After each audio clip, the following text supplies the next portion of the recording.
Bonjour, j'aimerais vous présenter dans cette petite vidéo ce qu'est le plan climat, air, énergie territorial de GMVA, le PCAET, d'où il vient et ce qu'il signifie pour Aragon. Ce PCAET est essentiellement basé sur la loi de transition énergétique de 2015, dont le but premier est de réduire la montée des eaux, de maîtriser la montée des températures, de maîtriser les bouleversements climatiques et les bouleversements de la biodiversité.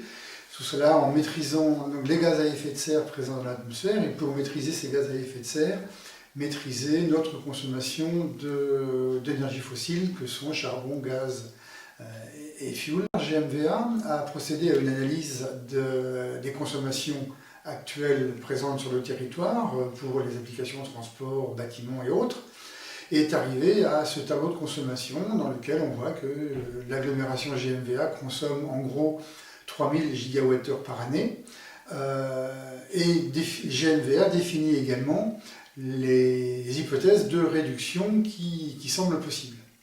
Sur ce tableau, on voit ce que cela représente pour Aradon. Nous dépensons à peu près une centaine de gigawattheures par année, et l'effort qui nous sera demandé sur transport et bâtiments notamment sera de ramener l'ensemble de cette consommation à une cinquantaine de gigawattheures. GMVA a également passé en revue les différentes sources d'énergie renouvelable sur lesquelles on pourrait s'appuyer pour profiter de ces énergies.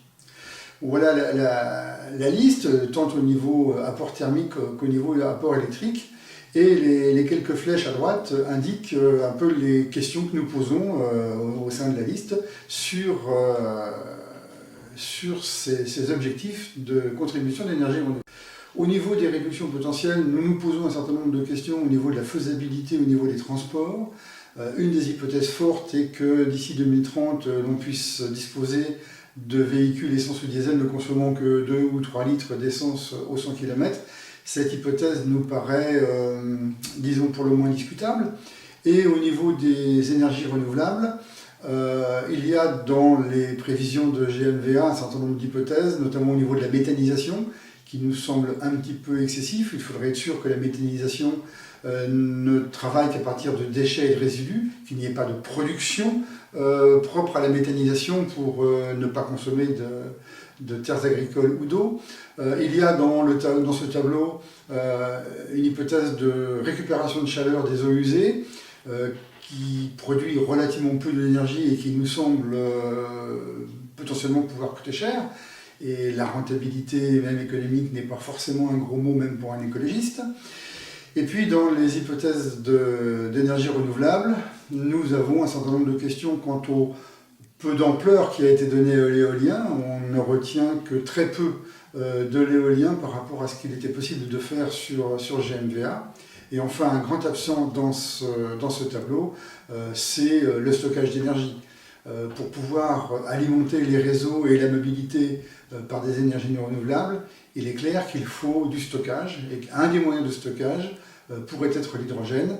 Malheureusement, ce stockage, l'hydrogène en particulier, est un des grands absents du PCAET. Pour Aradon, cela signifie agir sur les bâtiments communaux, les transformer de passoires énergétiques à des bâtiments à énergie positive, agir sur les bâtiments privés, collectifs ou individuels, en aidant les propriétaires à effectuer le diagnostic énergétique de leur bâtiment et en aidant les propriétaires à accéder à d'éventuelles subventions. Ça signifie aussi agir avec GMVA sur les transports collectifs et individuels, notamment en généralisant et en sécurisant les pistes cyclables et en développant avec GMVA un système de transport collectif, de préférence aux transports individuels, transport collectif qui soit suffisamment dense et fréquent pour permettre aux habitants de s'affranchir le plus possible des transports individuels. Et puis, pour les transports individuels dont on ne pourra pas se passer, aider les gens à avoir accès à des énergies de base renouvelables. Nous souhaitons valider avec GMVA les hypothèses de réduction de consommation énergétique. Nous souhaitons améliorer les propositions de contribution des énergies renouvelables et nous souhaitons renforcer le déploiement de l'éolien et du photovoltaïque par l'introduction de techniques de stockage de ces énergies renouvelables telles que l'hydrogène, car ce stockage est indispensable pour une utilisation différée dans les réseaux ou pour une utilisation en mobilité.